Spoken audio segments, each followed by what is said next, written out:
In this video, I'm going to explain to you the steps that you need to take if you're dealing with an estate sale in the province of Ontario. So if there's been a death in the family and there's real estate involved and the real estate will need to be sold, well then this video I hope is going to give you some help during this stressful time in your life to make that process a little bit easier. So stick around, we're going to go through the process of selling an estate sale in the province of Ontario.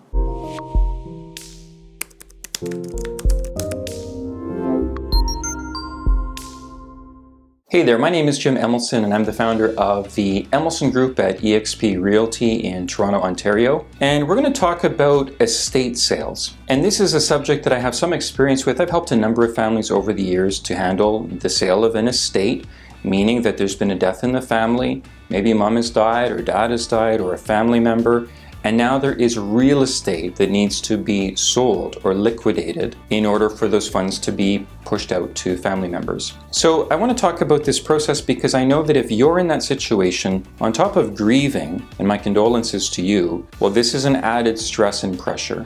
And so I want to reassure you that the process may seem onerous, but it really isn't that difficult. It's just a matter of understanding what the steps are. So first of all, you've probably heard the expression probate.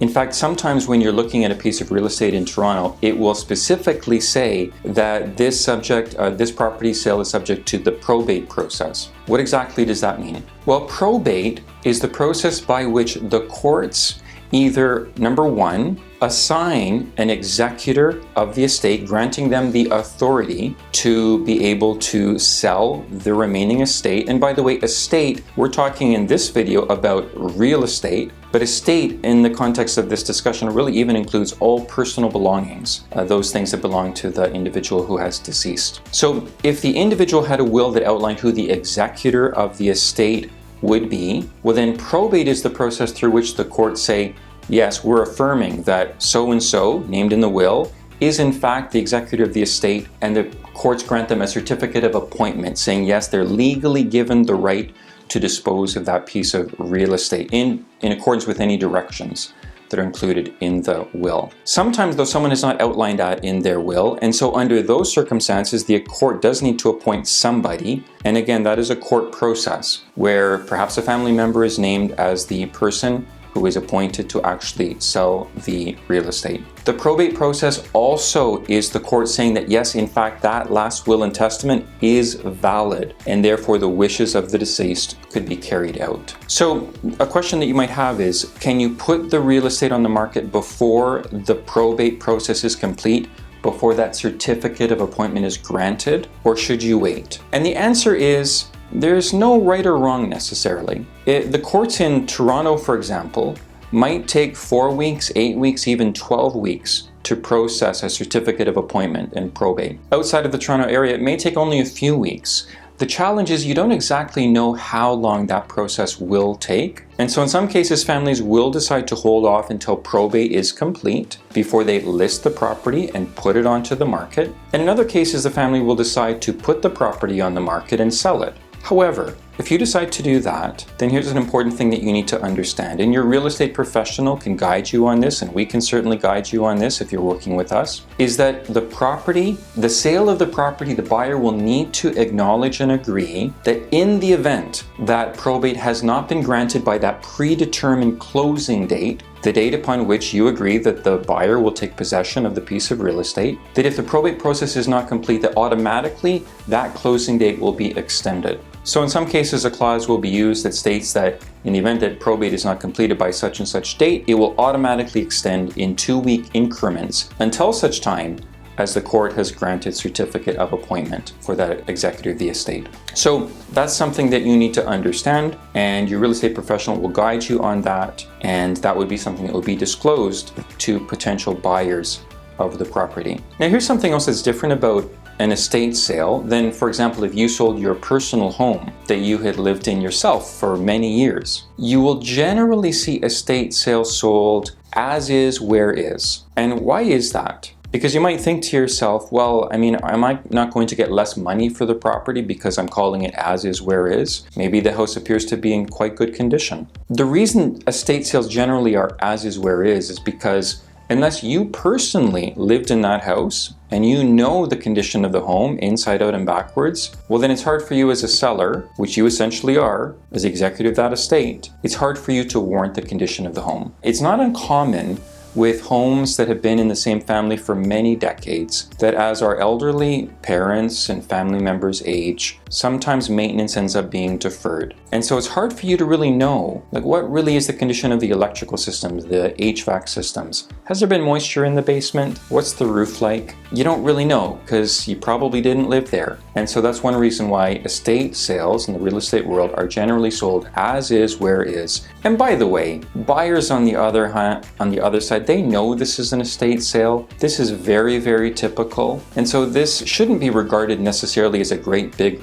red flag on the property. It's just an acknowledgement that the sellers of the property can't really say for sure how things are inside of that house or that condo. What are some other things that you need to think about? Well, what about the belongings in the home? So recently we've done a number of properties where, of course, the elderly homeowner, left a whole lot of things inside the house. What do you do with those things? And you have a few options. Your first inclination might be to have a furniture company come in, use furniture, and buy it all up. And the truth is that in Toronto right now, there's a glut of estate sales. There's a lot of these properties and the furniture really isn't worth that much. But we can certainly connect you to companies who will take a look at estate sales and look at the furniture, might make you an offer. And on the other hand, you may have a company come in and just remove all of the goods from the home, just make it a clean slate. Of course, before you do that, it would be incumbent on you to go through and make sure there are no personal records, things that are of sensitive nature, legal records, etc. Make sure those are removed from the home. But then other items,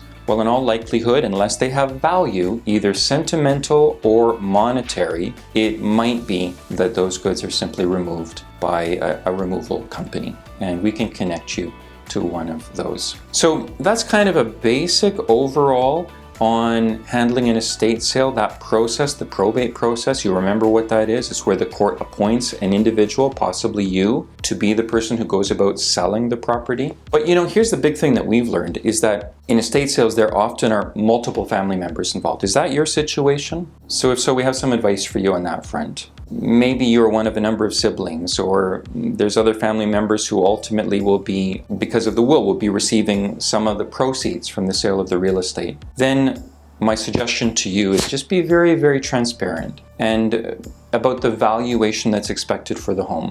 How do you decide what that is? Well, my suggestion would always be to have at least 2 third-party independent appraisers come in, take a look at the property, and give you what they believe to be the current market value for that property. And then bring in 1 or 2 realtors as well and get their opinion on the value of the property. If you go to a realtor that happens to be a friend of yours, a relative, you used them 10 years ago, well, the challenge with that is that your family members, they may not have as much confidence in that realtor selection as you do. And so for the sake of peace, and for the sake of just really making everyone feel comfortable with the process, then I really suggest bring in a couple of appraisals, make sure that you really understand the value of the property, and work with a real estate team who has experience with estate sales. An independent party that you and your family members can have confidence in to get the job done and to do it right. So those are just some thoughts I wanted to share with you. If you're in this situation where you have to handle an estate sale in Toronto or in Ontario, well, my condolences to you. It is a bit of a stressful situation on top of everything else that you're dealing with. But rest assured, if you're looking for support and help on this, my number is down below here on the screen. That's my direct line. You can call me anytime, and feel free to reach out to us. We'll give you any help and advice that we possibly can. So again, if you value this information, please remember to like, subscribe, or press that bell button down below so you get other valuable real estate content like this. In the meantime, I bid you a good day, and I will see you in the next video.